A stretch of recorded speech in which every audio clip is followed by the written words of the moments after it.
here. Let's go back.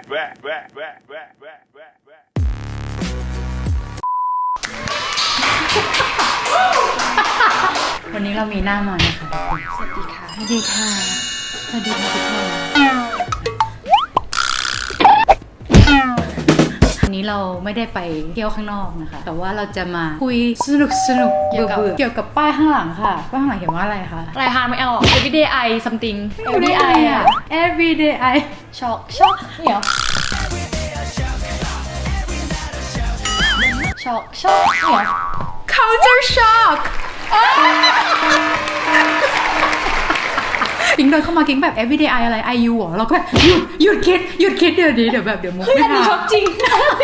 เฮ้ยเวลาคิดตั้งนานเนี่ย ตบมือให้คำบรรยายของเขาค่ะ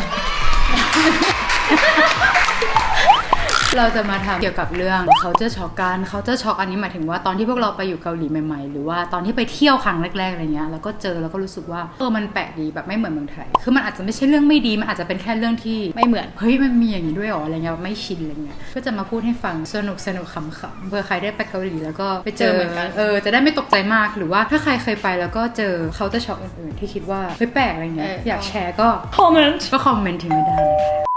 มีอะไรบ้างคะพี่เจข้อแรกก็คือเรื่องการเคาะห้องน้ำซึ่งเมื่อกี้ตอนเราบรีฟน้องไม่เคยเจอสิ่งนี้อันนี้กินไม่เคยเจอไปอยู่เกาหลีมันจริงคือถ้าเกิดว่าไปเข้าห้องน้ำที่เกาหลีนะคะแล้วก็เคยโดนคนเคาะประตูอย่าตกใจเขาไม่ได้จะมาแบบว่าจีบเราไม่ได้แบบว่าเราขี้นั่นไปแล้วแบบออกอะไรอย่างเงี้ยคนเกาหลีอะสมมติเขาเห็นประตูปิดอยู่เขาจะไม่เปิดเข้าไปโดยที่แบบเช็คเองว่าแบบว่างไม่ว่างเขาจะเคาะว่ามีคนหรือเปล่าใช่ซึ่งถ้าเราอยู่ในนั้นอะให้เราเคาะกลับนะมันบ้าเป็นการสื่อสารปักกลับไปแล้วเขาก็จะหยุดคือเขาก็จะรู้ว่ามีคนคือบางทีห้องน้ำมันลึกกว่าจะตะเกียกตะกายมาเคาะกลับมันไม่ทันก็รอแป๊บนึงถ้าเกิดว่าไม่มีใครเคาะกลับก็ค่อยเปิดเข้าไปจะได้ไม่แบบโปะเชฟเจออะไรที่งดงามเคยโดนมาแล้วที่เกาหลีคือเราล็อกแล้วเหมือนห้องน้ำมันคงล็อกเสียแล้วห้องน้ำมันใหญ่มากห้องน้ำมันใหญ่เหมือนห้องนอนเราไปไม่ทันนะแล้วเขาเปิดเราก็เลยกิ๊บแล้วเขาก็กิ๊บแล้วเขาก็รีบปิดประตูหนีไปตอนนี้คือมันเป็นในสถานการณ์แบบแฟนคลับสถานการณ์กลุ่มคนที่แบบเราจะต้องเจอเขาอีกอะแต่ในกินไม่เคยเจอไม่เคยเจอได้ไงวะไม่รู้สิหรือว่าฉี่ดังคนเลยรู้อยู่ในห้องน้ำแล้วต้องเคาะอะไรเนี่ยได้ยินข้อที่2ห้องน้ำเหมือนกันใช่ไม่เกี่ยวกับห้องน้ำกันนี่ก็ไม่เคยเจอเหมือนกันนี่ก็ไม่เคยเจอเฮ้ยแล้วว่าอันเนี้ยถ้าเกิดว่าเป็นคนที่ไปกินหมูย่างบ่อยๆอะในร้านที่แบบค่อนข้างจะโลคอลนิดนึงอะเจอแน่ๆต้องเคยเจอมันจะเป็นห้องน้ำที่เป็นห้องน้ำชายกับหญิงโคกันอยู่อะคือสมมติคิดภาพนะทุกคนเป็นห้องน้ำประตูห้องน้ำใหญ่ก่อนใช่ปะพอเปิดเข้าไปจะเจอซิงค์ล้างมือแล้วก็จะเจอถุงหมายถึงอันนี้เคยเจอเสร็จปุ๊บข้างในมันจะเป็นไงคะเป็นประตูอีกทีนึงเป็นห้องผู้หญิงแต่จริงๆผู้ชายก็คงเขินนะแต่ผู้หญิงอะหนักกว่าก็คือสมมติเวลาเราเข้าไปใช่ปะเราก็ไม่รู้ว่าเราอะต้องล็อกกี่บานต้องล็อกหมดเลยหรือว่าแค่สับเซตของเราพอแล้วคือมันเคยมีครั้งนึงเราเข้าเราก็ได้ยินเสียงว่ามันมีคนเข้ามาฉี่เราก็แบบเราก็ต้องนั่งรอคือเราก็คิดว่าถ้าเราเปิดไปตอนนั้นเขาก็คงตกใจแล้วเขาคงอายอะแต่ปกติถ้ากิ้งเจอร้านอย่างนั้นนะกิ้งล็อกอันใหญ่ใช่ป่ะมันจะได้แบบครบถ้าเราฉี่อยู่แล้วถึงมีผู้ชายโผล่เข้ามาอย่างเงี้ยมันก็ไม่โอเคป่ะกิ้งก็เลยล็อกอันใหญ่มานั่งฟังเสียงเขาฉี่ไปอะเพราะแต่เขาคงต้องการแบบพื้นที่ปะใช่เพราะว่าที่เกาหลีมันแคบมันน้อยเจอหลายคนแล้วที่แบบไปแล้วก็ตกใจว่าต้องทำไงวะอะไรแบบนี้ให้ทำอย่างไรข้อ3นะคะคือเรื่องกระจกที่เกาหลีเยอะมากทุกคนอาจจะไม่สังเกตแต่ว่าลองดูสังเกตดูว่ามันอยู่ทุกที่อย่างที่ปกติก็ในห้องน้ำก็มีเนาะแล้วก็ในส้วมที่เราเข้าไปฉี่มันก็จะมีกระจกติดไว้ตรงแบบเวลาเราฉี่แล้วมันก็จะเฟซใช่แล้วมันก็จะชอบเขียนด้วยคำแบบว่าอารึมดาวุนทางชินอะไรแบบที่แบบผู้ฉี่ต้องอารึมดาวแล้วบางทีที่กลัวว่ามันจะมีแบบซ่อนกล้องหรือเปล่าเพราะมันเคยมีข่าวใช่ป่ะด้วยแบบซ่อนกล้องไว้หลังกระจกอะไรเงี้ยแล้วมันคือตรงกับที่เราฉี่พอดีมากๆก่อนเขาก็ต้องแบบคอยเช็คว่าแบบมีกระจกมีกล้องหรือเปล่าอะไรเงี้ยเพราะว่าเป็นคนโรคจิตไอ้พวกกระจกอย่างเงี้ยมักจะอยู่ตามพวกพิวเกโซเป็นที่พักรถอะคือผู้หญิงเกาหลีน่าจะชอบเช็คตัวเองตลอดเวลามั้งเขาก็เลยคิดว่าแบบอาจจะไม่อยากเอาไปเช็คต่อหน้าคนเยอะก็เลยติดเอาไว้ข้างในหรืออะไรแล้วก็ไม่แน่ใจเหมือนกันอะอีกอย่างที่คิดคือเพราะว่าบางทีอะเราสมมติเราแต่งตัวไม่เรียบร้อยไงหลังจากลุกขึ้นมาจะได้เห็นเลยแต่ในตัวแบบกระโปรงแบบมันเข้าไปไหนหรือเปล่าแบบทิชชู่ติดอะไรเงี้ยอาจจะแบบนั้นแบบให้เช็คก่อนแล้วก็อีกที่นึงที่เรารู้สึกว่าแปลกมากก็คือที่รถไฟใต้ดินคือเวลาก่อนที่จะลงบันไดไปรถไฟใต้ดินอะจะมีกระจกบานใหญ่มากใหญ่แบบเหมือนอยู่ในร้านขายเสื้อผ้าใหญ่กว่าร้านขายเสื้อผ้าใหญ่แบบส่องได้แบบ10 คนพร้อมกันก็ลงส่องไปทวีปแบบคนใหญ่มากซึ่งบางทีก็จะรู้สึกว่าทำไมต้องมีตลอดเวลาแต่ทุกคนเกาหลีจะชอบหยุดไปดูมันก็ถ่ายรูปเซลฟี่หรือมันก็แบบบางทีแบบเดินแล้วก็แบบ มีการแบบอะไรอย่างเงี้ย เช็คลิฟต์อะไรอย่างเงี้ย ใช่มันสะท้อนนะว่าประเทศเขาอะค่อนข้างแคร์ เรื่องลุค เรื่องแบบภายนอกอะไรเงี้ยค่อนข้างมากซึ่งเราเจอกระจกก็ไม่เคยส่งกัน มีไปก็ได้นะลองไปสังเกตดูถ้าไปเกาหลีข้อต่อไป แท็กซี่ ที่เกาหลีอะแท็กซี่อะไม่เลือกที่ไปจริงๆสมมุติว่าเราอยากขึ้นแท็กซี่คันนี้ใช่ปะ ก็เปิดขึ้นได้เลย ขึ้นไปนั่งเลยแล้วค่อยพูดว่าไปอโศก ไปไหน ได้แต่ที่ไทยถ้าทำอย่างนั้นก็คือจะโดน ใช่ เราอะเมื่อก่อนช่วงที่กลับมาเยี่ยมที่บ้านอะไรเงี้ยแค่อาทิตย์2 อาทิตย์อะ อืม ก็จะชอบงงเว้ยพอมาไทยก็จะเปิดขึ้นไปเลย แล้วแท็กซี่ก็จะไล่ลงเคยโดนไล่ลง2 รอบอายมากเลยอะรู้สึกแบบเฮ้ยเป็นคนไทยทำไมแบบโดนไล่ลงวะอะไรเงี้ยแล้วพอกลับไปเกาหลีอะก็จะเอาอันนั้นอะติดกลับไป ไปถามเขาก่อน ใช่เคยเปิดแล้วก็ถามเขาว่าไปที่นี่ที่นี่แล้วเขาก็ด่าเลยบอกว่าขึ้นมาเลยอย่างเงี้ยแบบขึ้นมาแบบจะถามทำไมอะไรเงี้ยแล้วก็แบบขึ้นไปประเทศนี้เกาหลี สลับประเทศไม่ทัน สลับประเทศไม่ทันใช่แต่จะมีบ้างในบางกรณีที่เลือกอย่างเช่น แบบสมมติว่าถ้ามันดึกๆอะไรเงี้ยตอนกลางคืน ในสถานที่ที่แบบคนแย่งแท็กซี่อะ อย่าง ใช่ เช่นหน้าฮงแดแท็กซี่เกาหลีมันจะมีแท็กซี่โซล อ่าฮะ แท็กซี่คยองกี อ่าฮะ แท็กซี่แบบไปทางโซนกิ้ง อ่า อะไรแบบเนี้ย ตาม ภูมิภาคอะ เออ at the end of the day วันนั้นอะเขาก็จะต้องกลับไปในที่ที่นั้น อืม อย่างเช่นแท็กซี่คันนี้มาจากนนทบุรี ตอนเย็นก็ต้อง กลับนนทบุรี พอมันดึกแล้วอะถ้าเราไม่ไปนนทบุรีอะเขาก็จะไม่รับเรา หรือว่าหน้าคอนตามหน้าคอนอย่างเงี้ยเขาบางทีก็ปิดมิเตอร์บางที ใช่ ให้เหมาอะไรเงี้ย ใช่ ซึ่งความจริงแล้วมันก็ไม่ได้ถูกปะ ที่จริงแล้วมันไม่ได้ เออ ใช่ แต่เขาจะชอบลงมายืนอยู่หน้ารถอะ ใช่ แล้วก็จะพงแนมุนมีใครไปพงแนมุนไหมอะไรแบบเนี้ยเรียก ก็อีกอันหนึ่งของแท็กซี่คือของประเทศไทยอ่ะเราจะพยายามยัดคนเข้าไปใช่ปะ ใช่ตอนมต้นเคยอยากเป็น10แล้วแบบท่าเนี้ย บางคนเขาก็ว่าแหละแต่บางคนก็ไม่ว่าแหละ บางคนก็เหมือนสนุกไปกับเรา ออ ใช่ แต่ว่าที่เกาหลีไม่ได้เขา ที่ จะ เกาห แบ ลี บ ซีเรียสมาก ก็คือที่นั่งปั๊มเท่านั้นนะ ใช่ 1 2 ก็คือ 3 4ข้างหน้า จะเกินแค่คนเดียวหรือตัวเล็ก เขาก็ไม่ให้ ก็ไม่ได้อะไรเงี้ยแล้วก็อีกอันหนึงที่แปลกสำหรับแท็กซี่นี่ข้อ4ข้อเดียวแล้วเนี่ยยาวมากแท็กซี่ที่นู่นไม่ยอมยูเทิร์นเลยไม่ยอมยูเทิร์นในที่นี้หมายความว่าสมมติว่าเราขึ้นรถฝั่งนี้แล้วทิศทางของเรา ที่เราจะไปมันอยู่ฝั่งโน้น เขาก็จะบอกว่าไปขึ้นฝั่งนู้น อันเนี้ยสงสัยว่าเขาทำเพื่อตัวเองหรือทำเพื่อเรา คือเราไม่รู้ว่าเขาอยากให้เราประหยัดเงินหรืออะไร แล้วก็มองว่าง่ายดีไป ว่าเขาทำเพื่อเราใช่ป่ะเราไม่รู้ว่าที่จริงแล้วเขาอะแบบอยากจะไปโซนนี้หรือเปล่าอะไรเงี้ย ไม่เก็ตเหมือนกันไว้ต้องไปชวนคนขับแท็กซี่คุยงานอดิเรกหลัก แล้วเขาจะถามว่าซาเมลตลอด แล้วเราก็จะแบบสนุกแรกๆก็ตอบความจริงหลังๆก็เริ่มแบบสนุกแล้ว พังเจค่ะ ไม่ใช่เขาจะชอบถามว่าเป็นเคียวโพหรออะไรอย่างเงี้ยหลังๆก็เริ่มแบบเป็นดูดิเป็นเคียวโพดูบ้าง สนุกมาก ข้อ5กลับมาที่เรื่องส้วม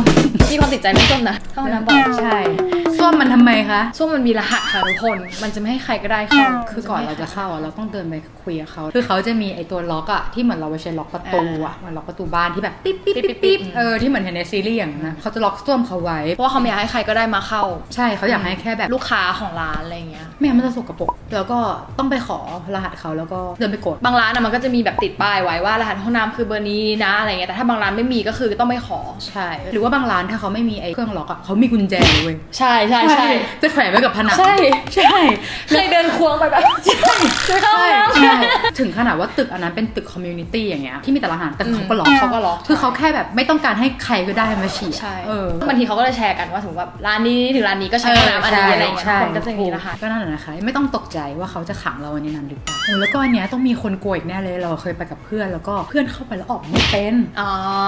เพราะเวลาออกมันจะมีแบบปุ่มใหญ่ เออ ๆเป็นปุ่มที่ใหญ่ที่สุดเพื่อเป็นการเหมือนปลดล็อกอะ กด ให้กดอันนั้นเข้าไป อีกเรื่องที่เราชอบมากเพราะเราเป็นคนขี้เกียจก็คือเวลาสั่งจากเมียนมาแล้วก็กินเสร็จปุ๊บเขาจะมีถุงพลาสติกมาให้ ใช่ แล้วก็ใส่ถุงพลาสติกอันนั้นอะแล้วก็วางไว้หน้าห้องอย่างนั้นเลย จบ แค่นั้นไม่ต้องล้างไม่ต้องทำอะไรให้เขาเลย แม้ว่าจะเป็นช้อนสแตนเลสก็ตามก็กิน ใช่ เสร็จแล้วก็ใส่ไว้ในนั้นอะแล้วเดี๋ยวสักพักนึงเขาก็จะมาเก็บไปเอง ใช่ คือบางคนอาจจะงงว่าแบบเฮ้ยทำไมให้จานพลาสติกมาแค่ใส่ลงไปแล้วก็ ใช่ วางไว้ที่เดิม ก็ใส่ไว้ถุงแล้วก็ ใช่ ไว้ข้างนอกเลย แต่ว่าอันเนี้ยเราก็แอบงงนะแล้วเขาจับเวลาไงวะว่าจะกลับมาเอาเมื่อไหร่ อ๋อใช่อันนี้เป็นปัญหา สงสัยว่าแบบเราต้องรีบกินเพราะว่าอะไรอย่างเงี้ยแต่เรา ใช่ คิดว่าเขาน่าจะทำอย่างนี้เพราะว่าเขารู้ว่าตึกเนี้ยเดี๋ยวมีคนสั่งอีก ใช่เพราะว่าร้านอาหารจีนอ่ะมันจะมีแทบทุกที่เลยอะไรเงี้ยตามแต่ละย่านแต่ละทุ่ง ใช่ เท ใช่ อะไรเงี้ยเราก็จะสั่งได้แค่ตรงประมาณนั้นอะมันก็จะไม่ได้ไปไกลกว่า เหมื นั้ อน น เขาก็ต้องมาอีกในวันนั้นอะไรอย่างเงี้ย ใช่ เขาเลยมาเก็บ แต่ว่ามีแค่ร้านอาหาร ใช่กำลัง จี จะ น พูด นะที่เป็นอย่างนี้ ไม่ใช่คือถึงใจว่าวิสาชิพ ตัวเองเป็นคนล่มเรือเองแล้วก็มาสร้างเรือเองอย่าง เรื่องนี้ก็น่าจะเป็นอีกหนึ่งเรื่องที่กิงชอบเพราะว่ากิงไม่ชอบคิดเลข กินไม่ชอบคิดเลขอะไรกินไม่ชอบพกเงินสด ใช่ แล้วติดเป็นนิสัยมาถึงที่ไทย ที่ไทย ไม่พกเงินสดก็คือว่า มันเป็น cashless society ที่ที่นู่นอ่ะเขาจะใช้บัตร เดบิตกันเยอะมากเรียกว่า เช็คคือคาร์ด แล้วก็ใช้บัตรเครดิตเยอะด้วยชินยงคาร์ดก็จะมี2แบบนี้แต่ว่าส่วนมากจะทุกคนจะต้องมีเช็คการ์ดซึ่งอย่างที่ไทยเนี้ย500ขึ้นไป 1,000 ขึ้นไปคิด 3% กี่เปอร์เซ็นต์อะไรไม่รู้แต่ไปหมดที่นู่นคือแบบ3 บาท100 วอนก็รูดไปจ้ะแล้วก็ไม่คิดค่าบริการใดๆไม่มีใช่ยกเว้นร้านเสื้อผ้าที่เคยย้ำไปแล้วบ่อยๆอย่างนั้นอ่ะเขาจะคิดไม่ได้จะคิดแต่ว่าเขาเรียกอะไรเขาจะไม่ลดราคาไม่ลดให้หรือว่าอาจจะเพิ่ม1,000 วอนอะไรเงี้ยแต่ว่าถ้าร้านแบบโดย in general อ่ะเซเว่นแบบรูดซื้อน้ำแข็งซื้อน้ำแข็งแก้วเดียวก็รูดได้ซื้อมาฝรั่งก็ได้ซื้ออะไรก็ได้ไม่มีขั้นต่ำเข้าใจไหมแต่ยกเว้นอันนึงที่ต้องเติมคือทีมันนี่ไม่สามารถเติมด้วยบัตรได้นะคือทีมันนี่ต้องใช้เงินสดในการเติมเท่านั้นอันนี้คือข้อควรระวังเราบอกว่าพูดถึงเรื่องจาจังเมื่อกี้จาจังยอนเนี่ยก็รูดได้เลยใช่เขาจะมีเครื่องมาแล้วก็รูดให้เราคือรูดได้ทุกอย่างจริงๆไม่ต้องเต็มใช่คือเวลาสั่งแพรไดอ่ะสมมุติสั่งในแอปมันจะมีให้กดว่าจะจ่ายด้วยอะไรเหมือนที่เคยสอนเลยนะหรือว่าก็เลือกไปว่าใช้การ์ดแล้วเขาจะเอาการ์ดมาหรือว่าถ้าโทรไปก็ให้ย้ำเขาว่าจ่ายการ์ดเด้อเขาก็จะเอาเครื่องมารูดให้อันนี้ก็สบายแต่ว่าถ้าเกิดสมมติว่าพกเงินสดไว้ก็ดีเพราะว่าบางร้านอาหารเขาจะมีโปรให้ถ้าสมมติว่าจ่ายเงินสดจะได้โคล่าแถมจ่ายเงินสดจะลด 2,000 วอนใช่เนาะใช่ต้องกดเงินสดไว้บ้างเผื่อเวลากินได้หรือไม่ก็บางทีคือเหมือนไอ้เครื่องพวกนี้เขาใช้คลื่นมือถือใช่บางทีมันไม่ได้ใช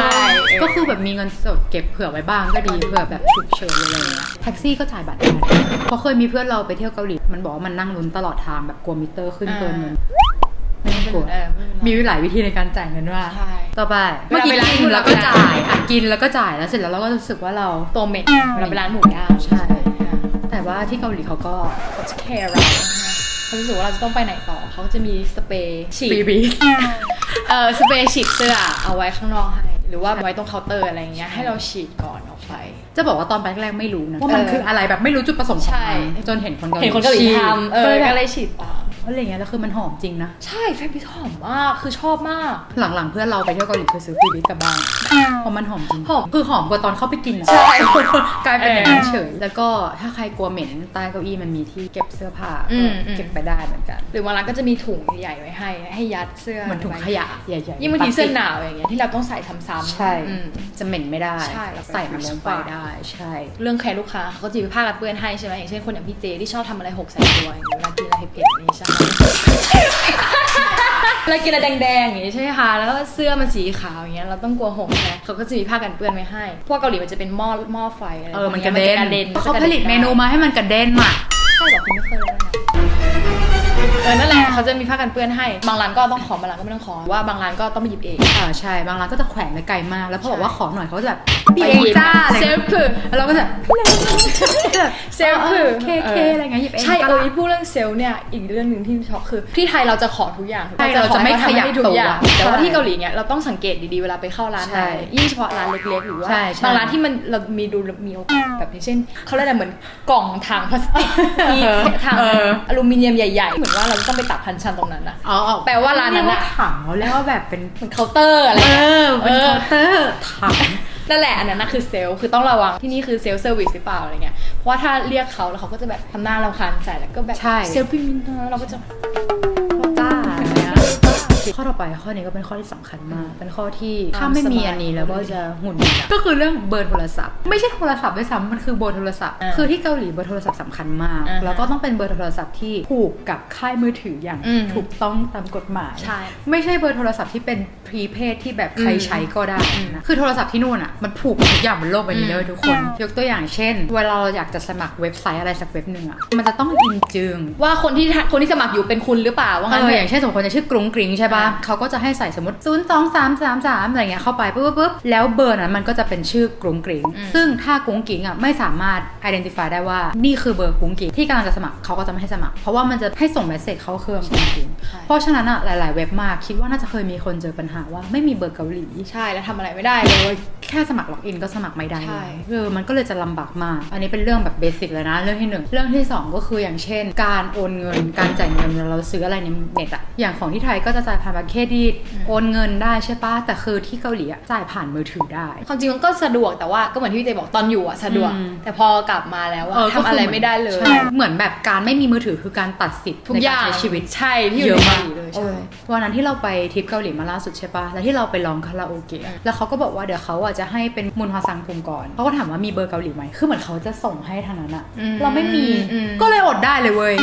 พอทุกอย่างมันลิงก์กับมือถือข้อสุดท้ายนะคะคืนได้ทุกอย่างซื้อมาแล้วไม่พอใจก็เอาไปคืนได้แทบทุกอย่างอะเก็บใบเสร็จไว้ให้ดีๆยกเว้นอะไรที่หรือไปปุ๊บแล้วเขารู้เลยว่าเราจะต้องสัมผัสกับมันเลยแบบพวกอ็อกเซสซอรี่จะไม่ค่อยได้ก็ให้เช็คในใบเสร็จอะท่อนล่างมันจะมีเขียนว่าให้คืนยังไงภายในกี่วันว่าให้ไปคืนที่สาขานั้นไหมหรือว่าที่ไหนก็ได้แบบที่มีร้านเขาก็ไปคืนได้ภายในกี่วันก็ว่าไปถ้าเกิดพวกพันบุรีอันเดมิดาคือเขาไม่ให้คืนถ้าพูดอยู่2แบบพันบุรีอันเดมิดาหรือพันบุรีออเดียบซินิดาก็แปลว่าไม่ได้ใช่แต่ว่าส่วนใหญ่ก็คืนได้ทั้งหมดถ้าเกิดว่าคืนได้เขาจะเอาแบบปากกาใช่เขาจะแบบแหมได้อันนี้แปลว่าหรือว่าคืนได้ก็ลองกลับบ้านไปดูไอ้ที่เขาวงไว้มันจะมีตัวเลขใช่โอลิยังมาตลอดเลยถ้าไม่ได้เขาก็จะชิกใส่เราเลยว่าเหมือนเดินแล้วก็ทำเราใช่เขาจะทำอะไรเขาจะแบบรีบไปเขาไม่อยากคุยกับ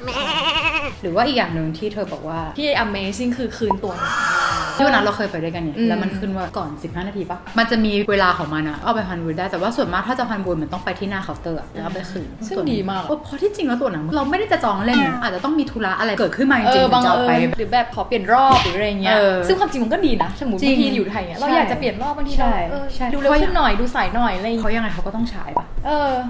ความจริงอะดีเป็นอะไรที่รู้สึกว่าจริงเขาจะช็อกก็ประมาณนี้นะคะที่จริงมันก็ไม่ใช่เขาจะช็อกทีเดียวมันเหมือนแบบ culture difference อะไรแบบนี้มันไม่ใช่เรื่องแย่มันเป็นเรื่องแบบสนุกสนานที่เวลาใครไปก็อาจจะตกใจกิ๊งบอกอะไรนะคนหล่อเยอะเขาจะช็อกของมันวันนั้นถามว่าคิดไว้นะว่าเขาจะช็อกคืออะไรคนหล่อเยอะไม่เพราะว่าสเปคเราชอบคนตาตีๆไงแล้วคนเกาหลีแต่งตัวดีคือแต่เรื่องนี้เราอยากเถียงนี่มันคุยเฟื่องเรื่องเกาหลีนี่นะเรารู้สึกว่าเกาหลีเขาได้เปรียบในเรื่องการแต่งตัวเรื่องอากาศเลยแล้วก็เรื่องเทรนด์อากาศเขาอะมันอนุโลมให้เขาแต่งตัวดีได้เช่นอากาศเขาเย็นกว่าเราหรือหน้าหนาวมันแบบมันยากมากเลยนะเว้ยในการที่เราจะแต่งตัวเย็นได้มันก็ต้องใส่โค้ทใช่มันแบบหรือว่าอีกอย่างก็คือคนเกาหลีค่อนข้างตามเทรนด์มากอย่างเช่นตอนนี้ทุกคนใส่เสื้อสีนี้ก็จะสีนั้นทั้งประเทศอะไรอย่างเงี้ยซึ่งเราก็เลยรู้สึกว่าคนที่เขาแต่งตัวไม่เป็นแต่เวลาเขาออกไปซื้อเสื้อผ้ามันก็จะไม่ได้ยากขนาดนั้นมันเหมือน no choice ด้วยอะไรเงี้ยหรือเปล่าอันนี้ก็คือเป็นอีกเหตุผลหนึ่งที่พี่เจและเพื่อนสนิทเราอีกคนหนึ่งชอบแซะเราก็คือกิ้งเมื่อก่อนทุกคนกิ้งจะเป็นคนที่แต่งตัวแบบกรุยแบบเสื้อผ้าลุยล่ายอะไรที่ยาวๆลุยๆเยอะๆอะตีมวันหนึ่งฉันเดินเข้าป่าก็คือวันเนี้ยที่จริงเราเสื้อตัวเนี้ยมันควรอยู่บนกิ้งไม่ใช่บนตัวเรากิ้งจะใส่สีแบบแก๊กกี้สีน้ำตาลใช่แบบฮิปปี้อ่ะแบบเหมือนอยากจะไปวันเดอร์ฟรุตทุกวันอะไรเงี้ยเป็นแนวนั้นนะแล้วกิ้งก็จะชอบแบบแบล็คไม่ชอบสีชมพูจะแบบไม่มุ้งมิ้งอะไรเงี้ยจนวันนึงอยู่ดีเกิดอะไรขึ้นวะแบบแบบไปซื้อของแบบอันนี้ดีป้าอะไรเงี้ยเริ่มเกิดการใส่ใส่กระโปรงมากขึ้นเริ่มเกิดการแบบเรื่องสีชมพูมากๆเสื้อผ้าเริ่มสดใสมากแบบมีกับเพชรกุยๆอะไรแบบลายดอกอะไรอย่างเงี้ยจนวันหนึ่งมันก็พูดคำแบบว่าเนี่ยแบบเจนนี่ใส่แบบนี้อะไรเงี้ยก็เลยแบบใช่เหรอฉันว่าแกเป็นของแบ็คพิงค์จริงๆฉันว่าแกเป็นตั้งแต่มีแบ็คพิงค์ขึ้นมาจริงเหรอแกก็เป็นตัวของแกต่อไปแล้วค่อยมันโดนแบ็คพิงค์ครอบงำไม่ใช่จริงเหรอจริงตั้งแต่ก่อนแบ็คพิงค์นะที่กิ้งใส่ชุดลายดอกไม่แต่ว่าคนเกาหลีเขาจะมีความแบบเกอร์ลี่อยู่เวลาในการแต่งตัวเขาอะไรเงี้ยแล้วพอเราเห็นเยอะๆก็สวยดีอะไรเงี้ยแล้วก็เลยรู้สึกอยากใส่บ้างอะไรเงี้ยมันจะมีความงานนิดนึงอันนี้ไม่รู้พอไปหรือเปล่าแต่ว่าด้วยบรรยากาศสังคมทั่วไปด้วยอะไรเงี้ยเลยรู้สึกว่าแบบอยากแต่งตามแล้วไม่ใช่อย่างสวยอย่างเดียวคือเหมือนที่พี่เจบอกคือไปร้านไหนแม่งก็มีแต่อย่างเงี้ยใช่แล้วก็ต้องซื้ออย่างเงี้ยไม่ค่อยมีตัวเลือกถ้าเราแบบซื้อตามที่ใครก็ไปลายเราก็จะไปซ้ำคนซึ่งพี่เจจะไม่ชอบพี่เจเขาจะชอบยูนี่ลูกไม้ต้องเยอะกว่าคนอื่นต้อง5 เลเยอร์คนอื่นเขา2มันต้อง5ในความเหมือนกันนี้เราก็จะต้องโดดเด่นไม่ซ้ำใครที่เราคุยเรื่องแบบมันออกนอกประเด็นเยอะมากโอเคถ้าเกิดว่าใครมี culture เวลาไปประเทศไหนๆประเทศอื่นก็น่าสนใจนะสามารถแชร์ลงมาข้างล่างได้หรือว่าไปเกาหลีไปเจออะไรมาหรือว่าไปเจอมาแบบพวกเราก็มาแชร์ข้างล่างได้นะเชียร์แล้วเดี๋ยวไว้เจอกันในคลิปต่อไปเจนนี่ทำมันใส่ชมพูเจนนี่ทำมันใส่ชมพูไปเลยค่ะบ๊ายบาย